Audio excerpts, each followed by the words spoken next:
जब तक हमको नियुक्ति नहीं मिलेगी जब तक धरना जारी रहेगा। और हम तो यही सरकार से एक ही निवेदन करते हैं, जब अगर राम राज दिया है, राम भगवान को अगर जगह दी है तो हम लोगों को कि ये सरकार पे जगह नहीं हो रही है क्या? तो इसीलिए हम यही चाह रहे हैं कि कैसे भी करके हमको सरकार इस चीज़ से फ्री करे, मुक्ति दे। हमें संविदा से मुक्ति चाहिए, तो हमें ज्वाइनिंग चाहिए। हाथ जोड़ के भजन लाल जी से एक ही रिक्वेस्ट करेंगे कि हमें ज्वाइनिंग दिला दें, कैसे भी किसी भी तरीके से। बस देखिए 12वां दिन है। क्या कहेंगे, तो सरकार को सोचनी चाहिए ना। सरकार तो बिल्कुल भी नहीं सोच रही है। आज 12 दिन हो गए, सरकार की तरफ से ना हमको कोई सुविधा मिली है, अभी तक एक भी सुविधा नहीं मिली है। ना सरकार की तरफ से हमारे लिए कोई डेलीगेशन नहीं आया अभी तक। अब ये आ रहे हैं तो ये तो क्या है, सब वोट बैंक के वोट के लिए आ रहे हैं। सरकार चाहे ना तो व्यवस्था बना सकती है और चाहे तो बिगाड़ सकती है। आज तो केवल हम यहाँ है ना 500, 1000, 2000 ही बैठे हैं, लेकिन ऐसा ना हो कि राजस्थान में हर हॉस्पिटल बंद हो जाए। और हमारे साथ सभी लोग हैं, ऐसा नहीं है कि हमारे साथ नहीं है। हमारे नर्सिंग भाई हैं जो भी, वो कार्य बहिष्कार करने के लिए तैयार हैं और उन्हें सबने एक अल्टीमेटम भी दे दिया है कि बस अब यही करेंगे। तो सरकार से हम एक ही विनती कर रहे हैं, या तो अपने आप कुछ हमारे लिए अच्छा कर दें, नहीं करे तो फिर हम पे भी करना आता है। रेस्पॉन्स नहीं है सर, 12 दिन से कंटिन्यू चल रहा है, कंटिन्यू में, लेकिन सरकार कुछ भी ध्यान नहीं दे रही है हमारे ऊपर। हमारा धरना चल रहा है, हम एक टाइम खाना खा रहे हैं, लेकिन कोई सरकार का रेस्पॉन्स नहीं आ रहा। कोई भी डेलीगेशन नहीं है, नेता लोग आते हैं, बात करके चले जाते हैं, वो सिर्फ अपना वोट के लिए आते हैं सर। बिल्कुल वोटों के लिए ही, राजनीति के चक्कर में ही ये सब आ रहे हैं कि आगे की सरकार वापस बीजेपी की आ जाए। बीजेपी के लिए ही ये वोटों के लिए आ रहे हैं सर। बाकी हमें कुछ भी नहीं लग रहा है कि हमें ये रेस्पॉन्स दे रहे हैं। हमारे हक के लिए कोई भी इनकी बात नहीं है, ना ही ये कोई सुनवाई कर रहे हैं, ना सरकार तक बात पहुंचा रहे हैं सर। अभी तक हमें कोई भी सुविधा नहीं मिल रही है। हम संविदा पे लगे हुए हैं, ना हमें टाइम से सैलरी मिलती है, ना कुछ काम है। काम कंटिन्यू करवाते जाते हैं हमसे, और छोटे छोटे बच्चों को लेके यहाँ आए हुए हैं, घर परिवार को छोड़ के यहाँ आए हुए हैं, लेकिन ये हमें कुछ भी सुविधाएं नहीं दे रही है यहाँ पे सर। क्या मांग करेंगे? सर हम संदेश यही देना चाहते हैं कि हमें अगर नियुक्ति मिले तो जनता को भी है। जैसे हमारी बहन कल हुई है तो यहाँ एडमिट है, तो उसके लिए भी कोई सुविधा नहीं है, क्योंकि हमें नियुक्ति नहीं मिल रही है। कोई भी यहाँ नौकरी वोकरी नहीं दी जा रही है किसी को, तो क्या सुविधा मिलेगी उनको? जनता को भी क्या सुविधा मिलेगी? जो हमारी बहन है उनको भी कोई सुविधाएं प्रोवाइड नहीं हो रही है सर। आप क्या सर आशा तो है और हमें उम्मीद है कि किरोड़ी लाल जी भी जल्द हमारे बीच में होंगे, और जब वो आ जाएंगे तो हमारे जो ये विशाल धरना प्रदर्शन हो रहा है उसको एक मजबूती प्रदान होगी। और हमें ये है कि हम किरोड़ी लाल जी से हाथ जोड़कर ये निवेदन करना चाहते हैं कि कृपा करके आप प्लीज़ यहाँ पे आए और इन युवाओं के हक के बारे में बोलें। हम लोकसभा चुनाव से पहले हमारी नियुक्ति चाहते हैं, और अगर नहीं होती है तो हम उन्हें लोकसभा चुनाव में भी इनकी सरकार गिरा देंगे सर। ठीक है, आप क्या कहेंगी? यही कहना चाहते हैं कि हमें धर्म के नाम पे भ्रमित कर रहे हैं ये सारे नेता आ रहे हैं और अपने अपने हक की बात कर रहे हैं। बस इन्हें तो वोट चाहिए, हमें आके बोल रहे हैं, आश्वासन दे रहे हैं कि ठीक है हो जाएगा, लेकिन ऐसा कुछ नहीं है। ये सोच रहे हैं कि जैसे चुनाव पास में आ रहे, अपन आवे, इनको बोले, आश्वासन दे, इनका जल्दी काम होगा तो वोट देंगे, लेकिन ऐसा कुछ भी नहीं है। यहाँ पे ये सिर्फ धरनी सोच रहे कि ये कब तक बैठेंगे, रहने दो, महीना भर बैठ जाएंगे और क्या, लेकिन ये इनका काम इनके हिसाब से ही कर रहे हैं। हमें कोई भी सबूत नहीं है, लिखित प्रमाण चाहिए कि इस दिन हो जाएगी हमारी ज्वाइनिंग। बस यही रिक्वेस्ट है कि जो मेडिकल की जो टीम है, जो सीपू के जो अधिकारी है, वो हमारी बात पर ध्यान दें और वो आगे पहुंचाए। हम बच्चे कब तक ये बात पहुंचाएंगे? सीपू वाले भी तो कुछ कर सकते हैं, बस आते हैं जाते हैं, खुद की नौकरी करते हैं, खुद की सैलरी बन रही है, बस इसके अलावा उनका कुछ भी वो नहीं है, नहीं दे रहे वो। सबसे मेन बात यही है, इसीलिए मैं बोलना चाहूँगी, ये सरकार सिर्फ और सिर्फ अपने वोटों के लिए आती है, आश्वासन देती है, लेकिन कुछ भी नहीं करती है। ऐसी सरकार पे हम लालत है, ऐसी सरकार पे जो कुछ भी नहीं सोच सकती है, महिलाओं के लिए नहीं सोचती है। यहाँ पे बड़े बड़े छोटे छोटे सब बैठे हैं, लेकिन बिल्कुल सर, हम 12 दिन से बैठे हैं, हमारे सारे भाई बहन बैठे हैं, सब इतने दिन से परेशान आ रहे हैं। जो भी आ रहा है सिर्फ एक आश्वासन दे के जा रहे हैं यहाँ पे कि आपका काम हो जाएगा, आपका काम हो जाएगा। हम गवर्नमेंट की तरफ से आ रहे हैं, तो किसी रीजन से आए होंगे, बहुत बात करके आए होंगे, लेकिन 12 दिन से हमें मिल क्या रहा है? सिर्फ एक आश्वासन मिल रहा है। हमें आश्वासन नहीं चाहिए, हमें एक रिटर्न में चाहिए कि हम लोगों का कम से कम एक कैलेंडर जारी कर दो आप लोग कि इस डेट पे ये काम होगा। हम एक छोटी सी मांग तो रखने हैं, तो उसके लिए भी कोई नहीं आ रहा है, उसको भी पूरा नहीं करें। यहाँ पे जो आता है कि हाँ ठीक है आपका ये काम हो जाएगा, उनको सिर्फ अपना वोट बैंक बैलेंस बनाना है, क्योंकि उनको लोकसभा चुनाव आ रहे हैं। तो एक आश्वासन से ही वो लोग सोचे कि बच्चे बांध जाएंगे, भोली वाली जनता है, हमेशा के ये कि पागल बनाओ और वोट लो। लेकिन है ना, जब तक मतलब, लेकिन है ना, गवर्नमेंट ये नहीं सोच रही है कि युवा लोग, अगर आज हम 20,000 लोग यहाँ पे बैठे हैं रोडों पे, उनके आगे चुनाव आ रहे हैं, तो हम 20,000 लोग नहीं हैं, हम 20,000 के 1 लाख वोट बैंक है उनका। मतलब वो अपने 1 लाख वोट है ना लॉस कर रहे हैं। मैं तो सीधा साधा चैलेंज कर रही हूँ बीजेपी को, और ये बोल रहे हैं 1 लाख नहीं, हम 1 लाख है ना 2 लाख बनाएंगे, 2 लाख करेंगे हम लोग। अगर हर एक फैमिली मेंबर एक बंदे के पीछे 6 लोग होंगे तो मल्टीप्लाई करोगे तो 2-2.5 लाख का उनको वोट का लॉस है। लेकिन गवर्नमेंट को समझ में ही नहीं आ रहा है। हम 12 दिनों से सड़कों पे बैठे हैं, हमारी बहनें यहाँ पे बीमार हो रही है, एडमिट हो रही हैं, मतलब मरने तक की नौबत आ रही है। सरकार को कुछ ही नहीं है। क्या उनके घर पे बहन नहीं है, बेटियां नहीं है?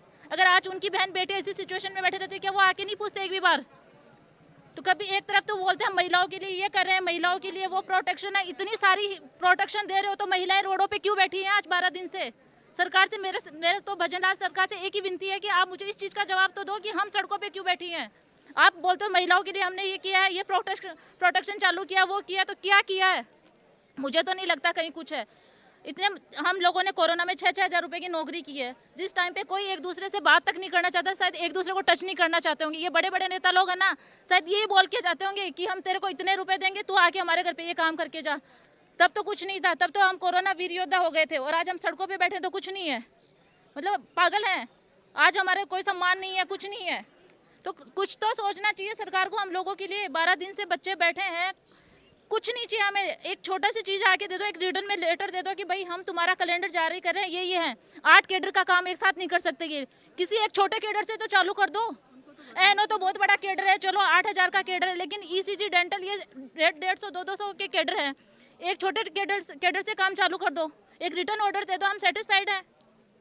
इतना तो कर सकती है सरकार।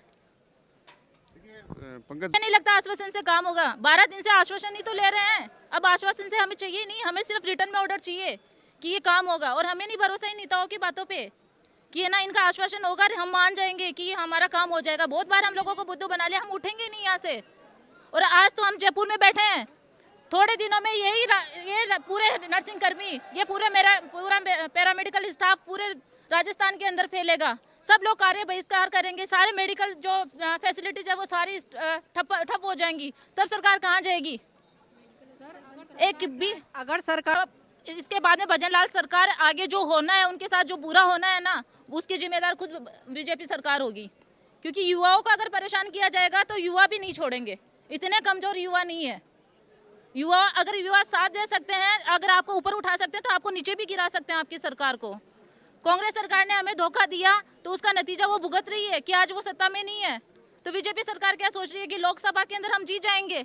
अगर आज उन्होंने, जैसे हमने कांग्रेस सरकार को गिराया तो हम बीजेपी सरकार को भी गिरा सकते हैं। युवा नेता इतनी हिम्मत तो लेके चलते हैं। और सिर्फ एक विभाग नहीं है, उन्होंने एक विभाग वालों के साथ नहीं है। मैं ये नहीं बोल रही, युवा जितने युवा मोर्चा है, चाहे वो शिक्षा विभाग हो, चाहे चिकित्सा विभाग हो, हर एक युवा मोर्चा खड़ा होगा तो कहाँ जाएगी सरकार? शिक्षा विभाग भी हमारे जैसे लटक रही है।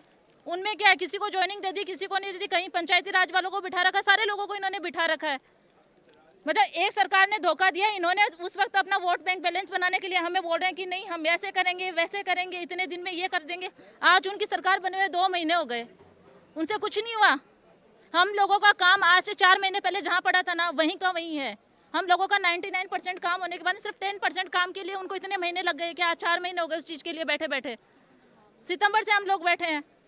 और मतलब कांग्रेस सरकार तो थी गई गुजरी, वो चाहती तो हमें ज्वाइनिंग दे के जा सकती थी, उनके पास इतना टाइम था। उन्होंने 3 महीने खराब किए, फालतू में वेस्ट किए हैं बैठ के यहाँ पे। और वहाँ बैठ के पता नहीं विधानसभा क्षेत्र कुछ भी बोले जाते हैं कि बजट नहीं बना। अरे बजट नहीं बना तो आपने भर्ती कहाँ से निकाल दी?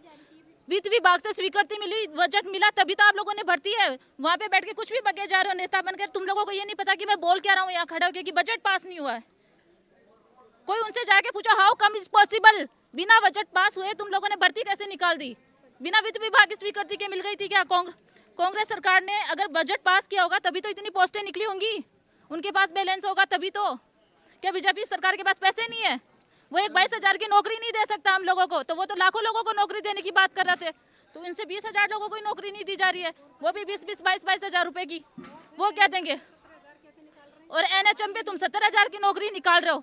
मतलब बंधुआ मजदूर बना रखा है कि 7,000 रुपए में ले लो, काम चलाओ। वो 70,000 लोगों के लिए तो उनके पास पैसे हैं, परमानेंट के लोगों के लिए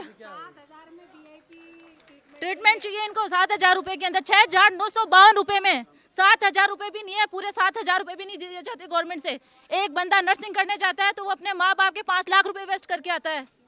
3-3.5 साल खराब करता है अपनी लाइफ के। उसके बाद में वो लोगों की सेवा करता है, दुनिया भर का इन्फेक्शन लेके बैठता है, इतना रेडिएशन खा के बैठता है, इतना केमिकल इन्फेक्शन लेके बैठता है। किस लिए लेके बैठ रहा है वो? सिर्फ 6,900 रुपए के लिए। तो क्या हम 5 साल अपने बेवकूफ बनने के लिए आए? 22,000 की नौकरी सरकार दे नहीं पा रही और बड़ी बड़ी बातें करी, हमें 1 लाख नौकरी देंगे लोगों को, युवाओं को 1 लाख नौकरी दे देंगे। भ्रमित करने वाली सरकार है। सही बात है, भजन लाल सरकार है, बैठ के भजन ही करवाएगी सबसे। जब नाम ही भजन लाल है तो भजन ही करवाएगी, बैठ के राधे राधे करते रहो। आप भी यहाँ पे धरने में हम भजन ही कर रहे हैं बैठ के उनके नाम के, उनके भजन ही तो कर रहे हैं बैठ के 12 दिन से भजन लाल जी की। और क्या कर रहे हैं?